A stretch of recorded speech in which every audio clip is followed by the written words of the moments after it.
Qafqazdakı seysmik aktivlikdən Ermənistanın ardınca Gürcüstan, son olaraq da Azərbaycan təsirləndi. Bir-birinin ardınca baş verən, lakin dağıdıcı gücdə olmayan zəlzələlərdən danışırıq. Öncə Ermənistanın Spitak şəhərində martın 8-də yerli vaxtla 9:26-da 4,6 magnitudalı zəlzələ baş verdi ki, bu Türkiyənin Qars şəhərində, eləcə də Gürcüstanda hiss edildi. Digər mənbələr isə yeraltı təkanların Lori, Tavuş və Şırak rayonlarında 4,6, Kotyak, Geqarkunik və digər ətraf ərazilərdə isə 2-4 bal gücündə hiss edildiyini yazıb. Dağıntı və tələfat barədə məlumat yoxdur.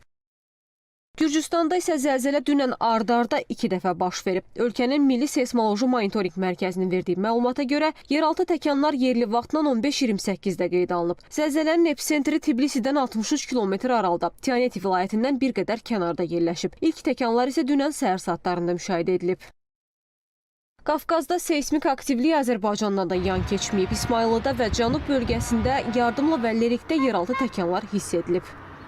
Yardımlı stansiyasından 11 km cənub-qərbdə Lerik rayonunda qeydə alınan zəlzələ episentrdə 4, Yardımlı və digər rayonlarda 3-4 bala qədər hiss olunub.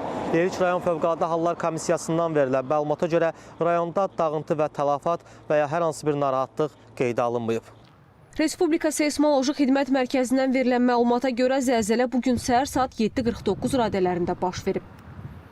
Bəs Qafqaz bölgəsi üzrə bu aktivlik davam edəcəyimi və ümumilikdə narahatlığa hər hansı bir əsas varmı?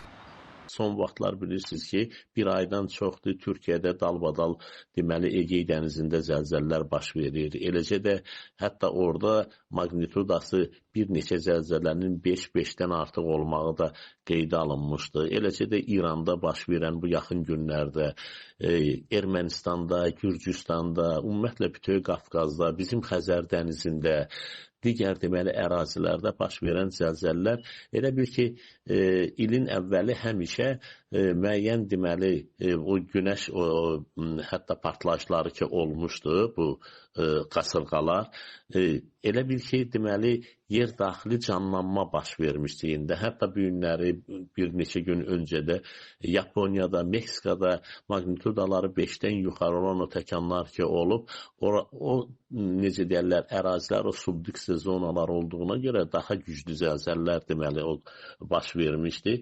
Bizim elə ərazini götürdük. Bugün səhər bir sutka ərzində dünəndən deməli saat 9-dan bugün səhər 9-a qədər 80-dən çox deməli yeraltı təkanlar olmuşdu.